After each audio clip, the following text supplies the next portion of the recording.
Hello, everyone. Welcome. We'll get started in a second here. We're just going to give it a little time for people to join.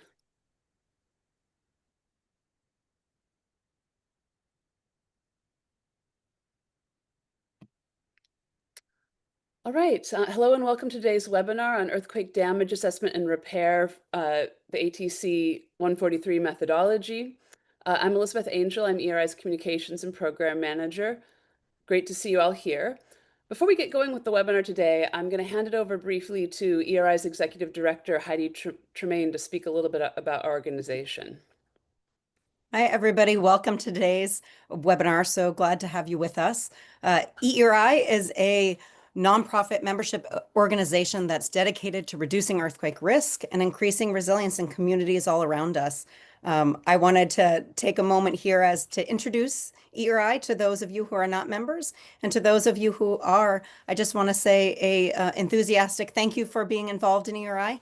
Thank you for your participation in this webinar, and we're really glad to see all of you. If you're not a member, consider joining us. We do all sorts of exciting things year round. We provide you a newsletter with all sorts of tips and tricks and learning opportunities. We have our conferences. Next summer is the National Conference on Earthquake Engineering, and it's going to be a great event held in Portland, Oregon, and we hope to see so many of you there. We have programs like our Learning from Earthquakes that sends teams into the field to bring back findings for all the rest of us so that we can learn. We have a public policy and advocacy program and so many other opportunities to recognize and inform and connect our members to each other. So I really hope that all of you will stay involved with EERI if you are already, and if not, take the opportunity to get to know us better by joining us for the coming year. As a part of our membership, we have all individual members, but we have many organizations that support EERI year-round through what we call our subscribing member program. These are companies that sign up and have a whole suite of member representatives and provide year-round support to the Institute and participate in many, many ways. Exponent is a great example of one of these firms. They are an EERI Silver subscribing member. They have been one of our members for a long, long time. And I have the privilege of introducing them today as today's webinar sponsor. This sponsorship came as a benefit of their subscribing membership. And I encourage many of you also on this call to consider joining Exponent and their many experts as a subscribing member in the new year. So I just wanted to feature Exponent and tell you a little bit about their company and their involvement in EERI. Exponent is a multidisciplinary engineering and scientific consulting firm that bridges together more than 90 different disciplines to solve engineering, science, regulatory, and business issues. For over 50 years, Exponent has provided engineering, scientific, and environmental health consulting services to corporations, insurance carriers, government agencies, law firms, and individuals. The firm has been best known for analyzing incidents and failures to determine their causes, but in recent years has grown even more and has become even active in assisting clients with human health, environmental, engineering, and regulatory issues associated with new products and processes to help prevent problems in the future. So thanks again to Exponent. We're really pleased to have their expertise on this webinar today and to have their membership and involvement with EERI. So with that, I'm going to pass it back to Elizabeth, and she's going to introduce the rest of the webinar. Thank you, everyone, for joining. Great. Thank you so much. I think many of you are already familiar with the EERI's webinar series, but we hold regular webinars on a range of topics, including reconnaissance findings from the Learning from Earthquake program that Heidi mentioned, featured content from our peer-reviewed journal Earthquake Spectra, our Quick Quake briefing series, and more. So to find out about those webinars, you can go to our website and look at the upcoming events tab. Or if you're a member of EERI, you'll receive email announcements, and you'll also see upcoming webinars listed in the Pulse newsletter. The recordings of our webinars are generally made available on our YouTube channel. You can find it there. I'll share that link in the chat, and both of those links in the chat as well. So on that note, I want to welcome and thank today's moderators, Janiele Maffei, the Chief Mitigation Officer of the California Earthquake Authority, and Justin Moresco, Director of Projects at the Applied Technology Council. Janiele's going to speak a little bit about the background of this project and then introduce our main speaker today. And Justin will be handling the Q&A session at the end of the webinar. And for that, let me note that you can enter your questions for the speaker using the Q&A tab on your Zoom control panel, not the chat. So you can write those questions and submit them at any point throughout, or you can do that kind of at the end once the Q&A starts. We hope to have a good 10 or 15 minutes at the end after the presentation for the question and answer session. So Janiele, you can take it from here. Great, thank you. Well, it's my privilege to introduce our speaker today. Just a little bit, I am the Chief Mitigation Officer at the California Earthquake Authority. We're a provider of earthquake insurance, a not-for-profit instrumentality of the state of California. And so this was a very, very important project to us. But first of all, so that entity, the CEA, we are proud sponsors of EERI as sustaining members, and really hope that you and your firms will consider this. But also, we're the sponsors of the ATC-143 project, and for good reason. The California Earthquake Authority was created after the Northridge earthquake. It's going to sound like the wildfire incident right now, but insurance companies were leaving the state because they lost their shirts in the earthquake. But lots and lots and lots of damage, $40 billion, half of that residential, half of that insured. But I think you all know that something like 80% of our construction in California is wood framed. And we have some interesting situations that make it difficult for post-event, particularly claim adjustment assistance. And that is that there are large firms that have the ability to amass large numbers of engineers to go out and respond and be part of the claim adjustment process. But maybe not all those folks work in wood frame. And then there's a huge number of firms, particularly smaller ones, and individuals, frankly, who do a lot of wood frame. But maybe can't really, muster a huge team together to go out. And so there's this real gap in the middle of people who've had the experience. The other thing, of course, is when was the last time we had a really major earthquake to train lots of engineers? Northridge earthquake. I was very young, did years and years of post-event earthquake reconnaissance, and nobody to pass it along to because there haven't been a lot of earthquakes in California to take people out with me. So very important document, ATC-143. It was very clear after the Northridge earthquake that we needed lots more information, and we needed the background. We needed the testing and the engineering to say this is what an earthquake damaged wood frame building looks like. And so this document is really, really well done. Morgan Griffith served as the project technical director. And I'm telling you, the team, when we interviewed around the table, I looked and I met David Bonowitz under a house after the Northridge earthquake. Kelly Cobean, of course, who is just a rock star in terms of wood frame and earthquakes. David Koch, I know I'm leaving out a bunch of names. Morgan Show, maybe I shouldn't have gone there, but really, the A-team came together to put together this document. Very, very important, wonderful information. And I do hope that not only you have a chance to look at it in depth and make it part of your firm's training program, on the desk, ready to go for as you need it training after an event. Huge thank you to EERI for allowing us to showcase this. So Morgan, with that, I'm going to hand it over to you. And once again, outstanding document. Thank you so much. Great, thanks, Janiele. Maybe quickly, Justin, can you see my slides here on the screen? Yeah, I can see them. Okay, great. Again, thanks, Janiele, for the introduction. Thanks, everyone, for joining. We have a topic that is of great interest to me today, earthquake damage assessment and repair for houses, focusing on the ATC-143 method that Janiele briefly introduced. We'll get more into that during the presentation. Just want to also say that I'm thankful to be presenting with EERI, a great organization, as I'm sure I'm preaching to the choir here. Everyone online knows that. A lot of really great work advancing the state of the practice in earthquake engineering. And I think also a lot of great work in motivating young students to go on to pursue careers in earthquake engineering. We have a number of young folks at my firm, young relative to me, let's say, that really got passionate about structures and structural failure mechanisms by their involvement in EERI and took on leadership roles in that organization that helped them later in their career. So can't say enough about this organization. So today we're going to be getting into earthquake damage to wood frame houses. Why is this an important topic? Well, it's an important topic because in an earthquake prone area like I'm sitting here in California, most of the buildings are wood frame houses. Light wood frame construction is our most common building type here. And therefore, after an earthquake, there are going to be lots and lots of wood frame houses to take a look at, to assess damage for, and to ultimately come up with ways to repair. That can be problematic because it turns out that in most undergraduate civil engineering programs, structural engineering programs, students aren't taking courses on wood frame structures.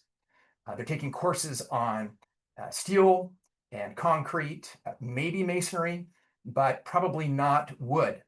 And so it's important to get information out on how wood frame structures behave, in what ways are they unique, and in what ways are they similar to other building structural systems, so that we have educated assessors after an earthquake taking a look at damage and coming up with methods to restore the structural performance of our wood frame houses.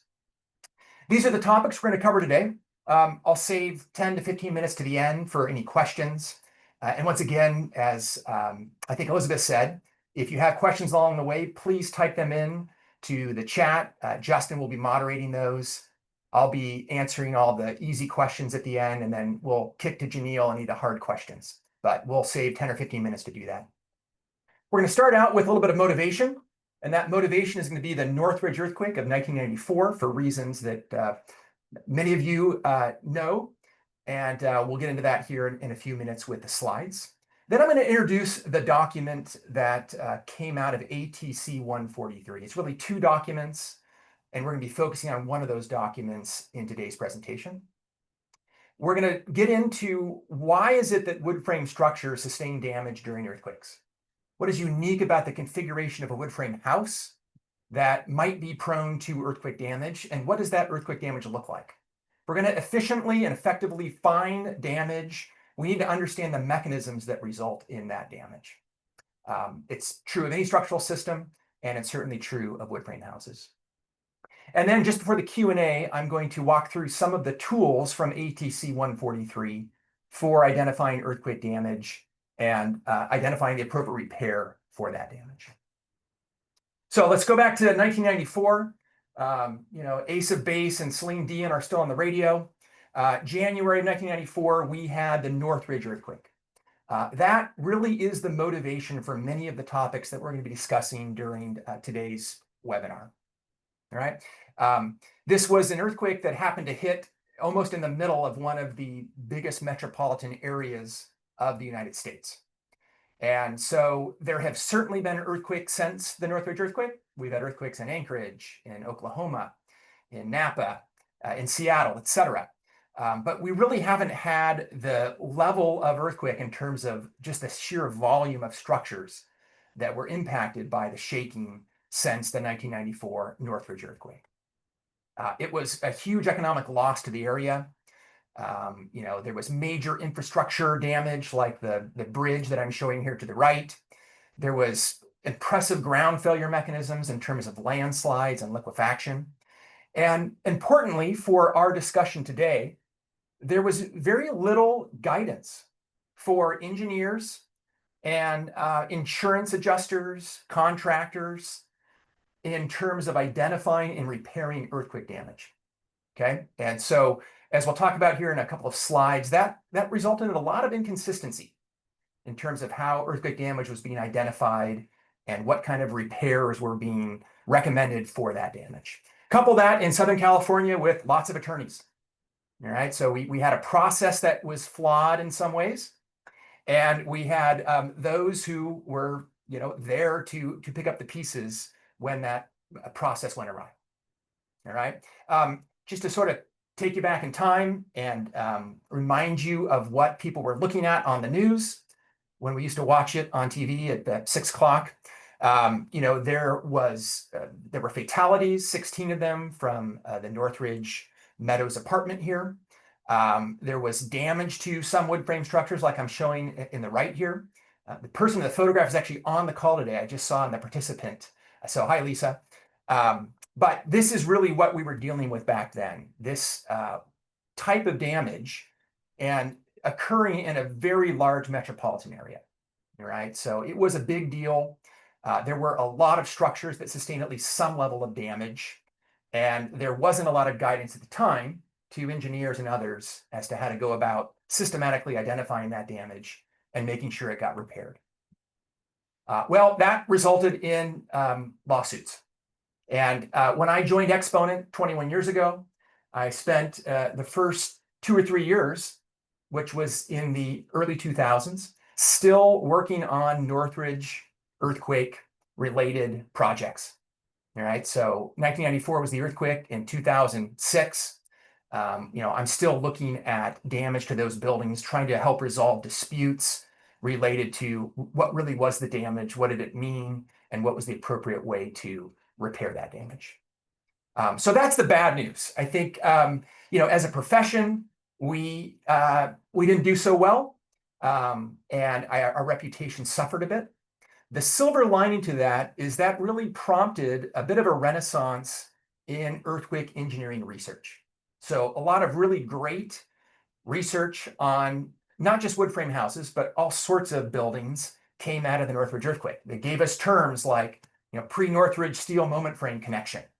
And so it was across the board in terms of structural systems. And it was also really true with respect to wood frame houses. So the photograph on the right is of a full-scale shake table test down at UC San Diego.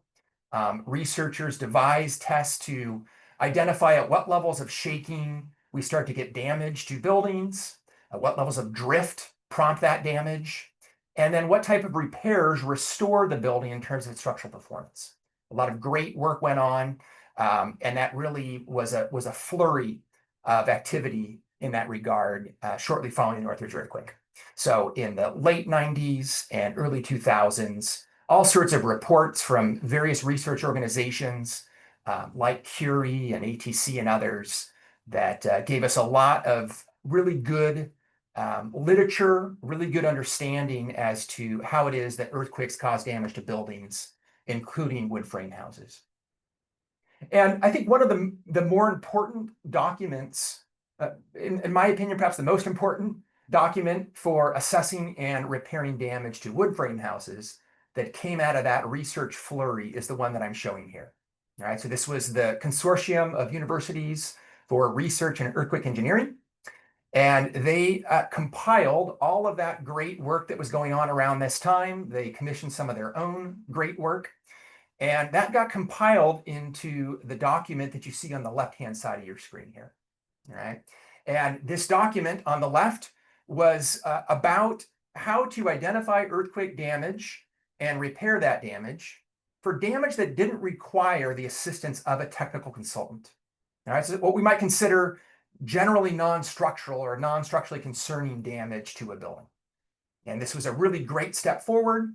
If you think about the damage that happens to a population of structures in an earthquake, most of those wood frame houses will not sustain structural damage.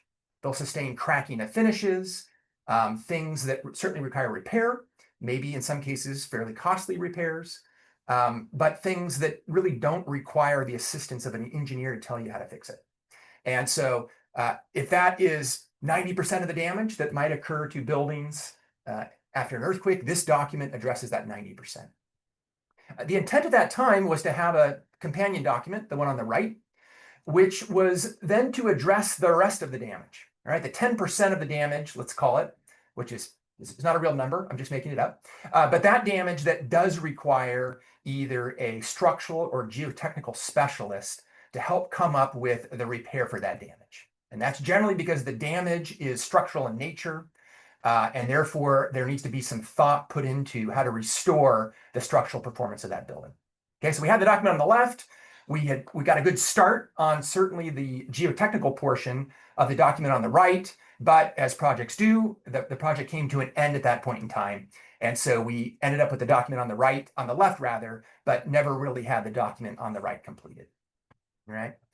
Fast forward now to about 2018, 2019. And at that point, the CEA expressed an interest to really updating that set of documents and finally completing the engineering portion, the document on the right that we showed in the previous slide. All right, and that really was the motivation for the ATC-143 project. Been a couple decades since the work that went into that EERI general guidelines. There had been additional research, additional findings from earthquakes in that ensuing time period. And so the CEA recognized the need for an update. And then it also wanted to, accomplish the goal of providing not just a document to address damage that doesn't need technical assistance, but to address the document that's really geared toward engineers for repairing damage that may be structural in nature. So just like the yellow books on the prior slide, we have two documents associated with ATC-143. The one on the left, just like on the previous slide, is the one that's geared toward damage that can be repaired at the sort of repair scope level of a contractor or an insurance adjuster, where you don't need an engineer to tell you how to repair the crack in the stucco wall, for example. Whereas the document on the right is going to deal with those patterns of damage that may be structural in nature. So cracking that starts to get wide enough to cause concern about damage to the underlying wood framing, structures that have rotated on their cripple walls or slid on their foundations. All right, that really is what the second document on the right of the screen here is trying to address. And it's that document that finally was completed as part of the ATC-143 project. A couple acknowledgements here, and really everyone involved with this document I could give an acknowledgement to, but I'm going to highlight some folks that contributed to things that I'm going to be presenting today. All right, so first of all, CEA, represented by Janiele here today, was the sponsor. The management of the project was done by ATC and actually by Justin Moresco, who's on with us here. John Ostris, who was the project manager for the original Curie work, was also with us on this project, and he was really the historian, provided the continuity between those two documents in a really great way. David Bonowitz, who probably requires no introduction from me, he really was the driving force behind some of the practical organization of the way this document works. He kept asking the question, is this going to help people in the field? Is this going to help people coming up with the repair scope for earthquake damage? Then another person that probably doesn't need an introduction from me is Kelly Cobean. Kelly really organized the vast array of earthquake engineering research into wood frame structures. She made sure that the recommendations that we were providing in the document were backed up, if possible, by the best research. So there's a really great appendix in the back of this ATC-143 document where Kelly, with the help of some others, compiled all of the great research that's been done on wood frame houses to link drift levels, to damage, to repairs, etc.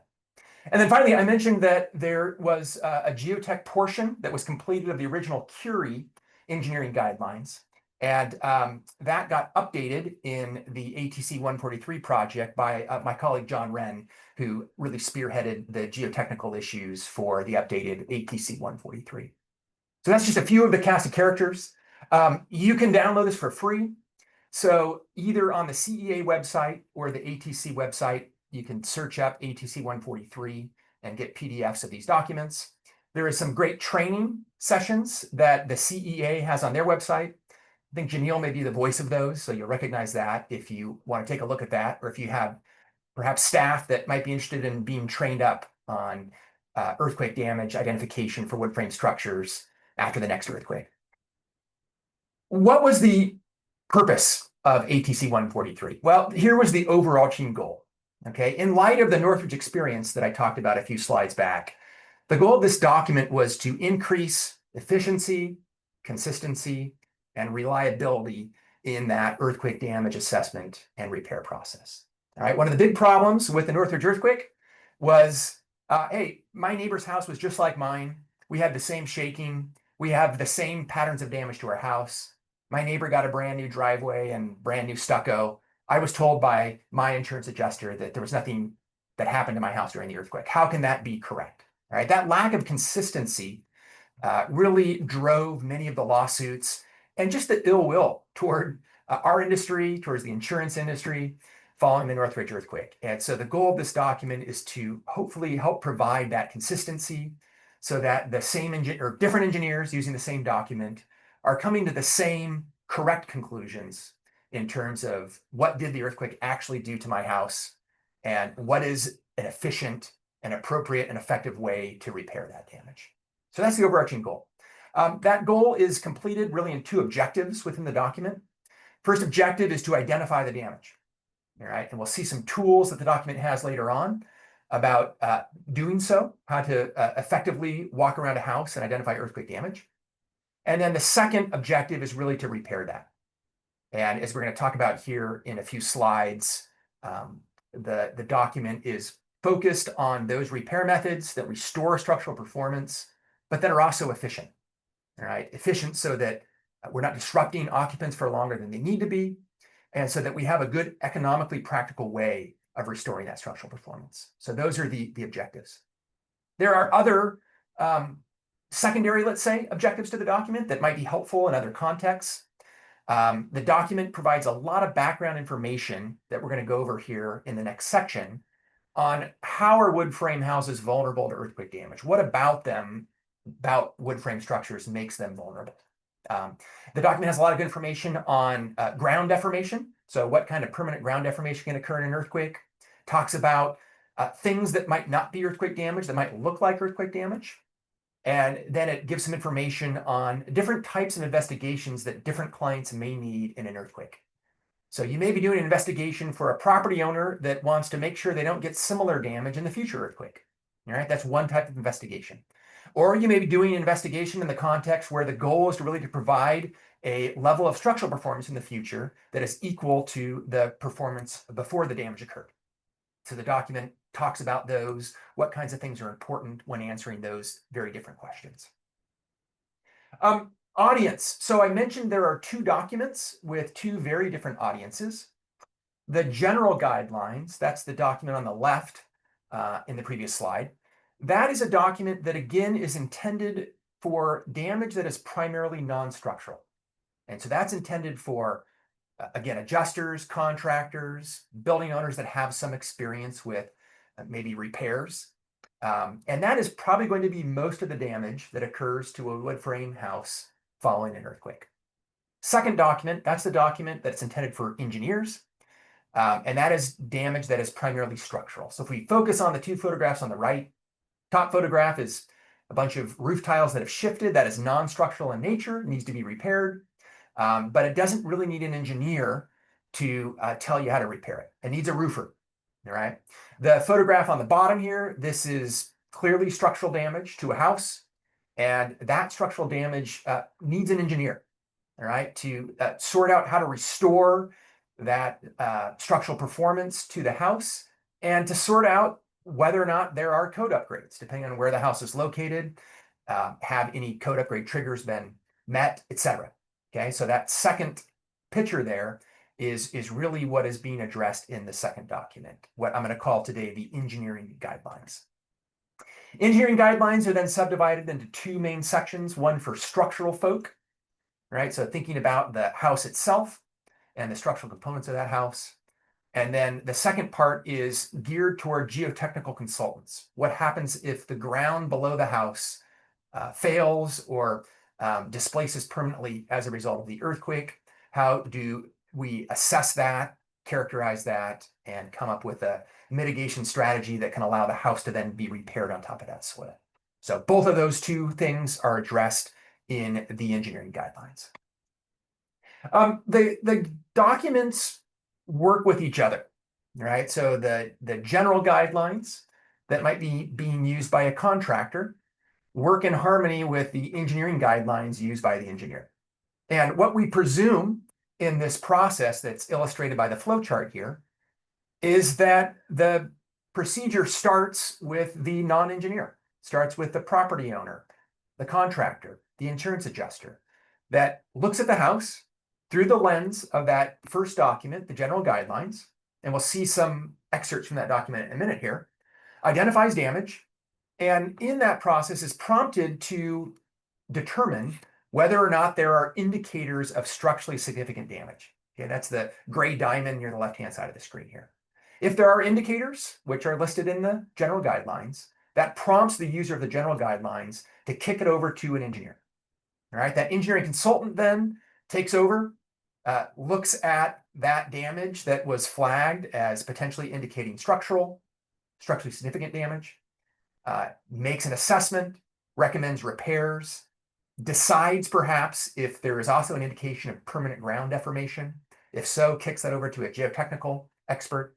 And that all gets then reported back into the one master repair estimate shown at the bottom of the left-hand side of the screen here. All right, and now obviously things get complicated. So it doesn't always work that smoothly, but that's the idea. We start on the left, we have people that can sort out non-structural damage do so. After a major earthquake, there will be plenty of work for engineers, and it's best to save them for the properties that really need the engineering. But if those indicators are present, there is a mechanism within the document, the general guidelines in this case, that prompt the user to reach out to a technical consultant. And the actual damage assessment and repair tables in the documents also work in harmony. So on the left-hand side of the screen here, I'm showing a repair table from the general guidelines. All right, and the way this table works, on the left, we have the element that we're assessing. It's stucco in this example. Next column are patterns of damage that we might see to stucco in the event of earthquake damage to stucco. All right, it ranges from hairline cracks all the way up to cracks that are an 1/8 inch in width. And then in the right side of that same table, we have a repair method for that pattern of damage. All right, and so if I am a contractor using the general guidelines to repair damage to a house, I'm identifying patterns of damage and I'm identifying the repair method for that pattern until I see a pattern that is outside of the scope of this table. And that then is my prompt to identify the need for a technical consultant to assess if that pattern of damage is structurally significant. All right, and the table on the right here, which is out of the engineering guidelines, also for stucco, you'll notice has the same table in the upper portion of the slide. All right, these are the exact same words really as shown here on the left. But then we have a variety of damage patterns that go beyond the damage patterns that were shown in the general guidelines on the left. All right, these are less prescriptive in terms of the repair methods because they require, in some cases, evaluation of the framing below the stucco. All right, but it's the same basic method in terms of what's going on in the general guidelines is then mirrored in the engineering guidelines, so that we're starting from the same place really as we approach these two documents, in the one case by the engineer and then the other case by the non-engineer.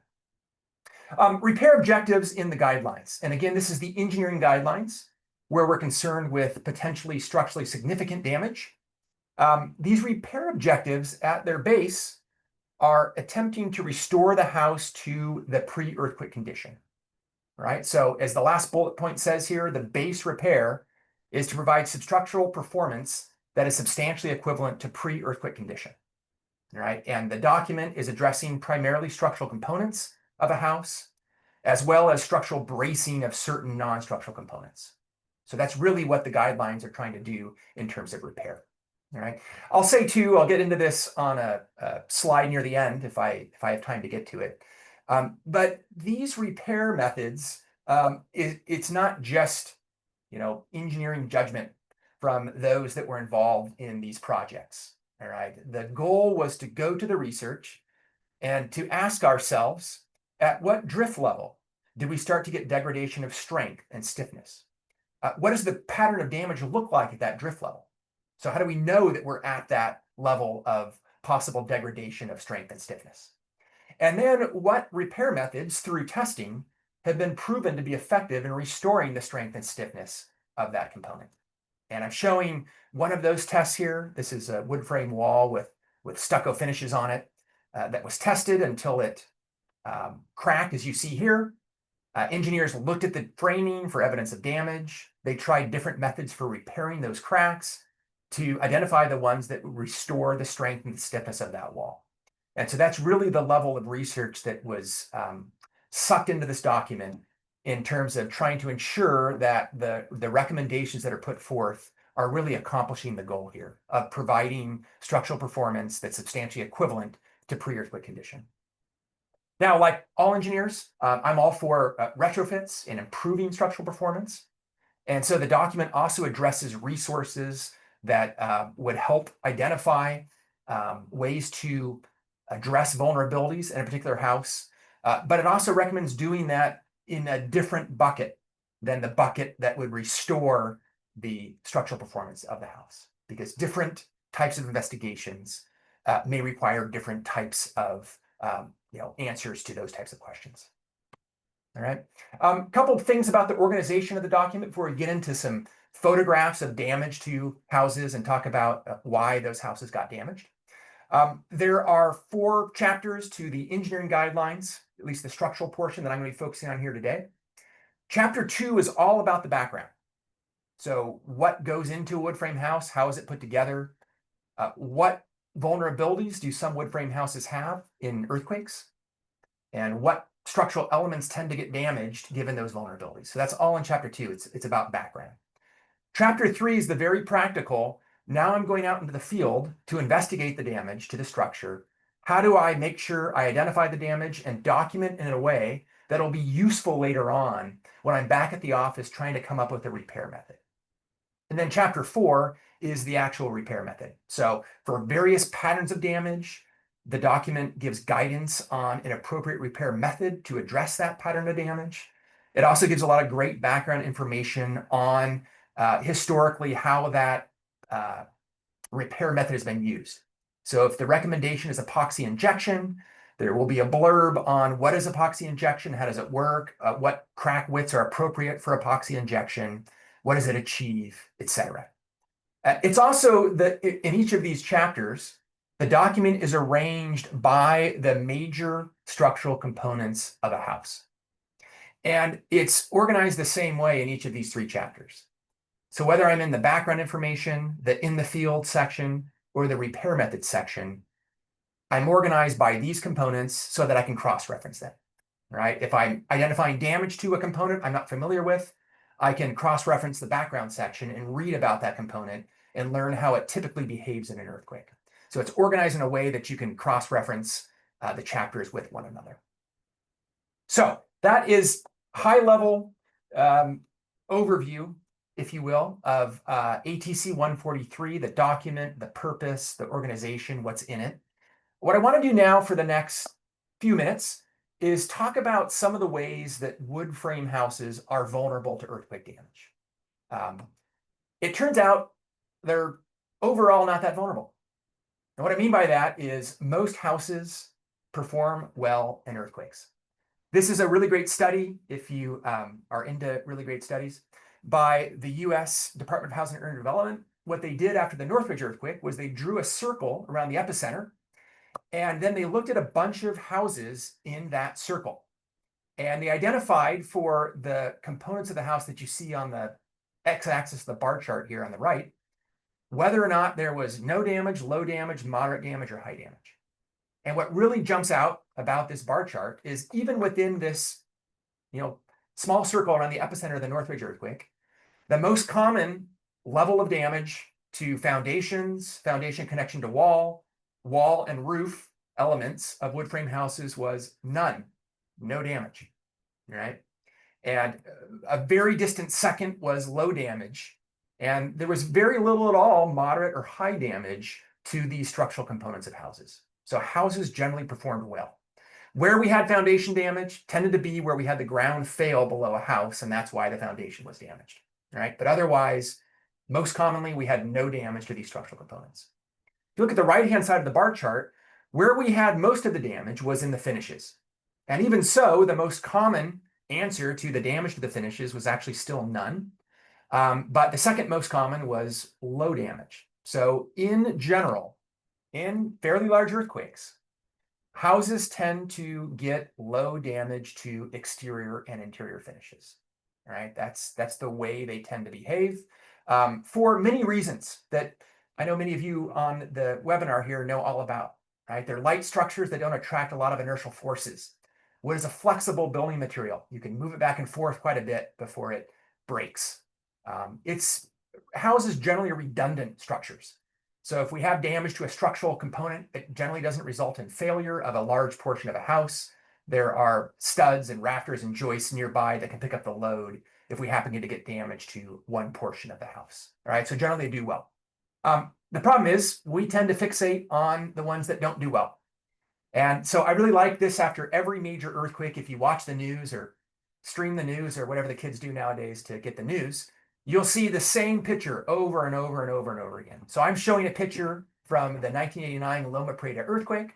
And if you were watching the news somewhere, you would have seen a picture like this over and over again. And it happened, it was real. There were houses that looked like this after that earthquake. Most of them did not, right? But that's what we fixate on. And so we have this perception that wood frame houses, can be dangerous structures. And it's true, there are some that have configuration vulnerabilities like this one here that make them dangerous in earthquakes. Most wood frame structures, though, perform quite well. And so that's my prelude to showing you half a dozen pictures now of wood frame houses that didn't do well during earthquakes, for the purpose of talking about what configuration vulnerabilities can be present in wood frame houses. So these are the ones I'm going to hit. And there's a lot of additional information in the guidelines document on each of these, with additional photographs and descriptions of the damage. So if you're interested, you can peruse that after the webinar today. All right, first, configuration vulnerability. The first two are really going to be about the attachment of the house to the foundation. It's something that historically a lot of thought wasn't given to, let's say, in wood frame houses. I'm showing a structure in Southern California that shifted about a foot on its foundation in an earthquake. And it shifted about a foot because the wood plate that you see here, which you might call a mud sill, at the bottom of the wall that attached that wall to the foundation, really probably didn't attach the wall to the foundation at all. All right, maybe it was wet set in the concrete as the concrete was curing and the wall got constructed on top of it.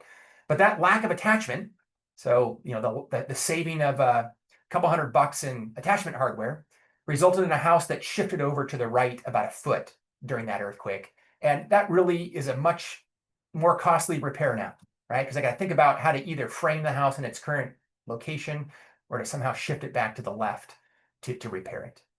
I've seen this more subtly. Here was an earthquake I looked at in Oklahoma, where a wall on a hallway that wasn't well attached down to the slab below shifted. And the clue to this mechanism going on here was the fact that the doors along this hallway were all jammed and didn't latch anymore.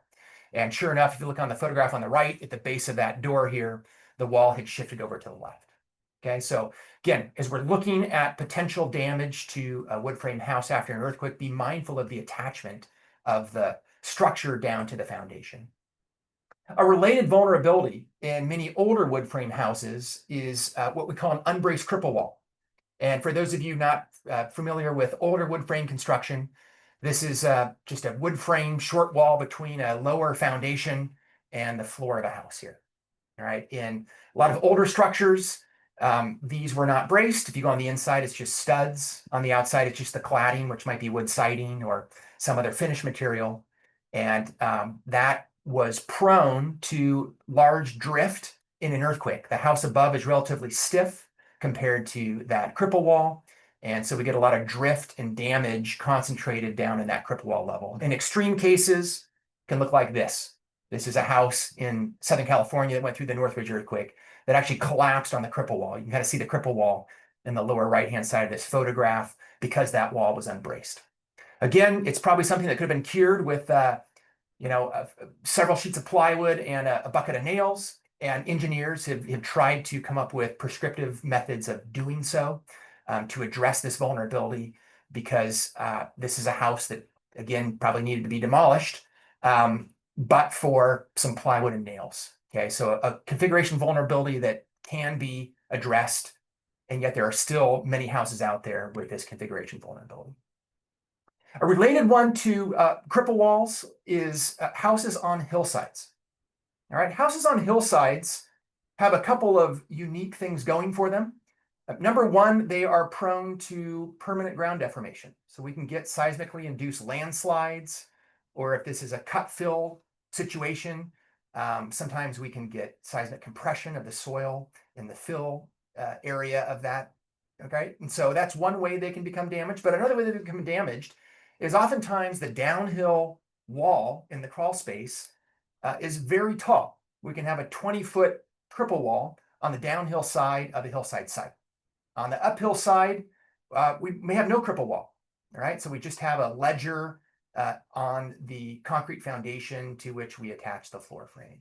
So we can get a lot of flexibility on the downhill wall, and that can result in torsional response It can also result in high demand at the uphill side, at that stiff connection to the ledger. And in extreme cases, we can actually get that floor framing pulling away from the ledger at the uphill side. Right? So there have been cases of collapse or near collapse of structures on hillside sites because of this vulnerability. Next configuration vulnerability is one that's probably most commonly present in virtually every older wood frame house. And that is some location of narrow wall piers around the house. I love this picture. It's from the 71 San Fernando earthquake. And I like it because you can envision the ground accelerating to the right in this photograph and the inertial forces in the roof causing the leaning to the left, right? And of course, those inertial forces were trying to make their way down the narrow wall piers in front of the garage here, but there just wasn't enough wall pier. And we had the house lean over like this, all right? So very common in older structures. There are, of course, ways nowadays to engineer around this with proprietary systems and different frame type systems. But still lots of houses out there with these vulnerabilities. That can be compounded by situations where we have a living space over a garage, like I'm showing in this picture. This is a house that went through the Napa earthquake. And now all of that load from that living space, if we don't have a wall below the front wall of that second story, has to somehow get through the roof of the garage here and make its way to the front wall of the garage to get down to the foundation. Right? In this case, we had that compounded with narrow wall piers. And as you can see in the photograph, we had a lot of damage to the stucco around the narrow wall piers of the garage. Last but not least, just like many other structural types, wood frame houses are prone to damage anywhere we have framing discontinuities. All right, it's complicated sometimes to get the load path right from one section of the framing to another. We can also end up with essentially two independent structures that want to behave slightly differently, but glued together at this location, all right? And so anytime we have a framing discontinuity, that is a potential configuration vulnerability that can result in damage to a structure in an earthquake.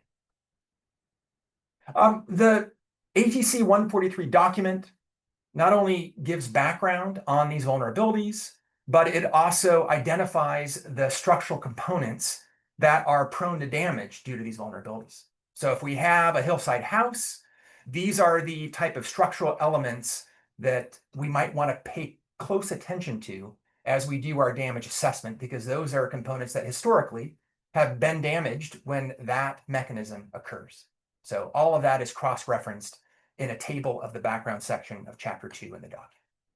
And again, like I mentioned earlier, if you didn't take a class in wood frame structures and you haven't done a lot of design of wood frame structures in your career, there's a lot of great background information on what are the metal plates attaching the sill plate to the foundation in this picture.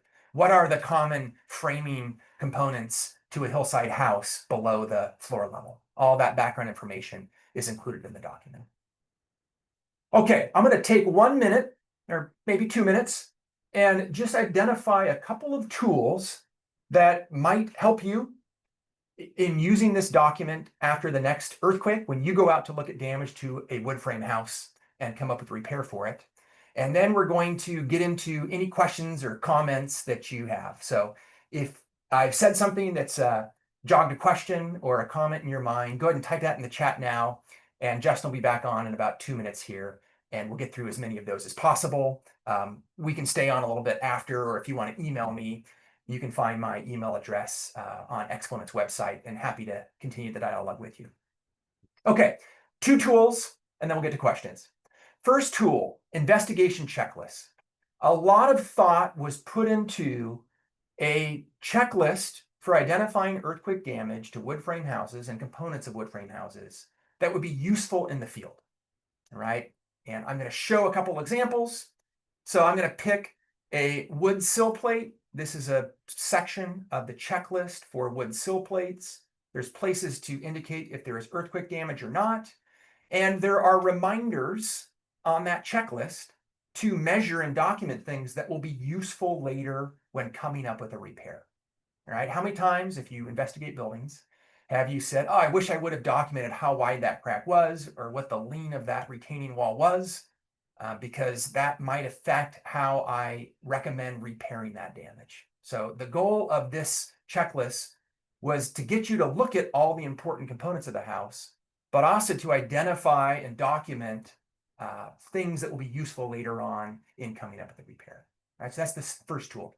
Second tool, as you see me scroll through here, is repair tables in Chapter 4 of the engineering guidelines. Right, and those repair tables line up one for one with those inspection checklists, talk about patterns of damage that you have been prompted now to document and identify in the field, and what is the appropriate repair method for that damage.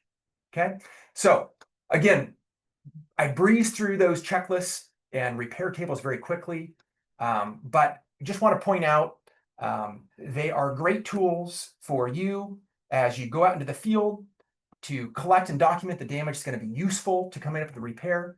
And then later, coming up the repair that, based on research, has been proven effective in restoring the strength and stiffness to a structure after an earthquake, so that we're confident in saying we're restoring the structural performance of that house to the way it was prior to the earthquake.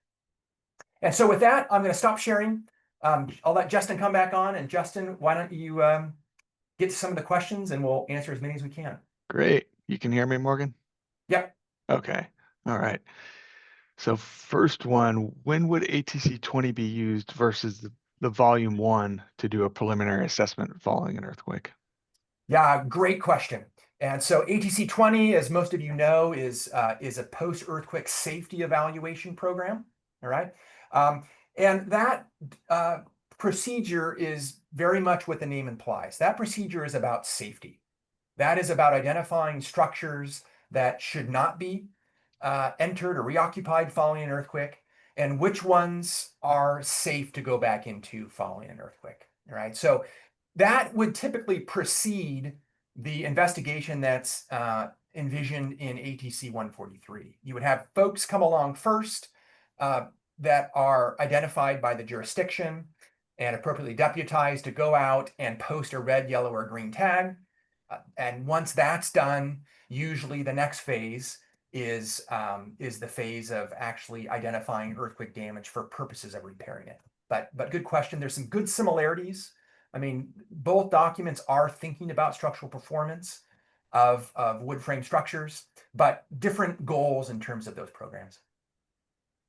Here's a question. It's not engineering related, but I think it's quite relevant, and especially since we have both you and Janiele on the panel here. Let's see what you think. So if structural damage was so light during the Northridge earthquake for wood framed houses, why did insurance companies get hit so badly financially? It seems like the insured losses should have been predictable and manageable. Can you please explain more? Can I take a stab, and then you correct me, Morgan? Okay. So modeling was at its infancy in the 90s. If you think about it, you know, the computing capacity was not where it is today, and so they just really didn't have the modelers that we have today. And so, and also without standards like ATC-143, insurance companies paid for every crack in every concrete element everywhere in the house. They paid for swimming pools. They just paid for everything. And I just don't think people understand, particularly with demand surge, which is, you know, the price increase that happens after an event could be as much as 50%. Just, it's outrageous to just have to patch and repair every single gypboard or stucco wall inside of a house is enormously expensive. And so it's a very good question. And Morgan, maybe you could add to that. Yeah, I think that's right. I think that that's why insurance companies ended up fleeing the California market, right? I think that their models were perhaps sound in some ways based on what would really be the damage. But there was a lot of expenses and repairs and costs that went far beyond probably just the real basic damage that occurred, right? There were a lot of driveways that had weathered cracks that got replaced. And so, you know, a lot of the work that, of course, you know, the CEA and other insurance carriers have done after the Northridge earthquake was thinking about policies and what's covered and how to better define what's covered, right? And so probably a complicated question beyond my pay grade, but a lot of those factors were going on after the Northridge earthquake. In regard to performance of wood frame houses, could you comment on the impact of I think the new California code requirements for solar panels on new construction? Yeah, and I'm not an expert on this, so I won't pretend to be. But it is really important, and the document addresses in a way that hopefully is kind of beyond the specific code cycle we're on. But it's important to realize what triggers might be hit in terms of code upgrades. Right, so there are certain structural code upgrade triggers. There are floodplain code upgrade triggers. There are a variety of code upgrade triggers that an engineer might have to think about in terms of repairing damage. Okay. Now, as a lot of us know that deal with the California existing building code, residential structures are exempt from a lot of those upgrades. Okay, so it's important that an engineer, understand the codes, what you're at play, what things are required, what things might be good ideas to recommend to a client anyways. But it is a complicated question that the document tried to guide the user toward the relevant codes, whatever might be the current edition of the codes at the time, but recognize that those change over time, and that it's important for engineers to be aware of what things do apply and don't apply to structures. Yeah. Janiele, anything to add? Just, I was up in Rio Del after the earthquakes, was it 2 years ago in Humboldt County? I was trying to figure out, why do they still have houses coming off their foundations up here? Because they have a damaging earthquake almost every year. And, one of the reasons, of course, is that, there's no trigger that makes the building official, have to require that the building's seismic is brought up to code. So a lot of these houses that are on post and pier go right back on a post and pier foundation. So and actually David Koch and I wrote a paper about this after the Northridge earthquake, that the triggers, particularly for residential construction, were non-existent. And, we want to protect affordable housing, but we also, you want to protect those occupants. And to have a house that just is not safe, we need to rethink that maybe.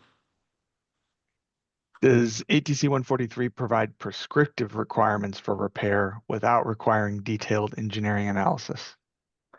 It does for the general guidelines for the non-structural damage. So if I have hairline cracking to my stucco, for example, and that's the most severe damage I have to my stucco, it provides a prescriptive repair method for that. In the engineering guidelines, it is providing more of a framework for an appropriate repair. So the goal is not that an engineer with no experience with wood frame structures could pick that up and cut and paste out of that document and come up with the repair scope. The idea is guiding the engineer toward the types of repair methodologies that are available that have been shown to address the degradation and structural performance associated with that mechanism. So it's much less prescriptive in the engineering guidelines and much more trying to present the framework for a repair for that damage pattern. So yeah, it's a great question. Can you tell us about some common pitfalls that you've seen by inexperienced engineers investigating earthquake damage in houses? Janiele probably has more experience than I do with that. So Janiele, do you want to take that one? Oh my God. I mean, to look at an insurance claim that's, a couple of 100 miles away from Ridgecrest, and an engineer a civil engineer has stamped and signed it and said that it was earthquake damage. And it is just a really poorly maintained house. And did it move in the earthquake? Probably. I mean, the MMI modified Mercalli intensity is about 1.5 or 2 there. They barely felt it. And somebody is willing to stamp and sign it and say that there's earthquake damage. So that is just out and out. What do we want to call that? We could be polite and say inexperience. You pick the description for that. It's just wrong, is what it is. And so, let's try and, and not, I don't know. Go, Morgan, step in here, because I'm trying to be very politically correct, because I've just seen such really terrible engineering. Yeah, I think what Janiele is hitting at is just understanding basic building performance subject to intensities of shaking. right? It's not that MMI alone is enough for us to sort of close our eyes and decide how much damage there was or wasn't, but there is an intensity of shaking below which we really don't expect damage, right? And so That's that right. would be a very good reason why we think there was damage to a house in a zone with MMI 2. Exactly. Occurring. Or even in the Northridge area, there's a one-story wood frame house, tiny little house, where they're trying to say that there's concrete damage to the foundation when there's no damage to the structure above. And I'm thinking, so what was the mechanism to damage that foundation if there wasn't anything heavy enough that was damaged above it? And, you know, and then I went inside and I looked on the refrigerator and there was a picture of that the house before the earthquake had a mobile home that had been pushed up against it. And I went, oh, that looks exactly like the tongue of a mobile home that went into the side of the concrete. And, you know, so that to stand in front of a house and say, what was the mechanism here? How did that get damaged? There's no hole down there for the wall to pull up on the concrete. How in the world did the concrete, just acting as a little cantilever, get that damage? And, you know, if you go through the, you know, what do they tell us in school? You know, the fundamentals. Go back to physics, go back to what is the mechanism. There are times when you'll have to say, you know, no, that was not earthquake damage. Okay, last question. To what extent could the engineering guidelines be used for non-residential wood frame construction? Yeah, so I think they're very applicable, obviously, to any kind of light wood frame structure. So any kind of structure that is using, you know, braced wall panels of things like plywood or gypsum board or stucco to resist earthquake forces. These guidelines are very applicable. There may be some special nuances of industrial post and beam type wood construction that are a little bit different, right? But the, you know, the bearing wall acting as a shear wall is applicable to other types of buildings too.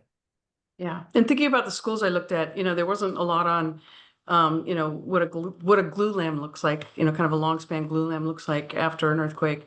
I think we could use a lot more of this kind of documentation for wood frame. As I said, you know, something 80% of our construction is wood frame. And I think also, you know, before you go out to look at you know, damage for insurance, go back and look at ATC 20, because ATC 20 is talking about really serious damage. And we'll give you, it'll help you bracket the solution. You know, this is really, really bad red tag damage, and we're going this way. And, you know, so it's okay to say, you know, that really wasn't earthquake damage. Great. Thank you so much, Morgan and Janiele. And I think we'll pass it back to Elizabeth. Thanks, Morgan. Thanks, Justin. Great, and I think we had a couple more questions, but if we didn't have time to get to yours, our speaker has kindly offered to follow up with you by email, so you can reach out to him. Let me just get this final slide up here. So finally, I want to thank all of you for attending. Thank Exponent, our sponsor for this webinar, and Morgan for a great presentation. You're going to see a survey that will pop up in your Zoom window after this ends, and you'll also get that by email tomorrow. We always appreciate your feedback so we can improve our webinar program. You can learn more about EERI at our website, and if you're not a member, again, we encourage you to join today. Check out future webinars at that link of upcoming events. You can also support EERI's work and the reconnaissance work of the Learning from Earthquakes program by donating to the LFE Endowment. And finally, I just wanted to mention that early bird registration for the 13th National Conference on Earthquake Engineering is going to be opening shortly. So stay tuned for more information. You can see the 13NC website there. And you can also reach out to us or look out for emails from EERI if you're a member to see when registration opens. So on that note, thank you again, everybody, for a great presentation. And we'll see you hopefully at our next webinar, which I believe is on the 19th.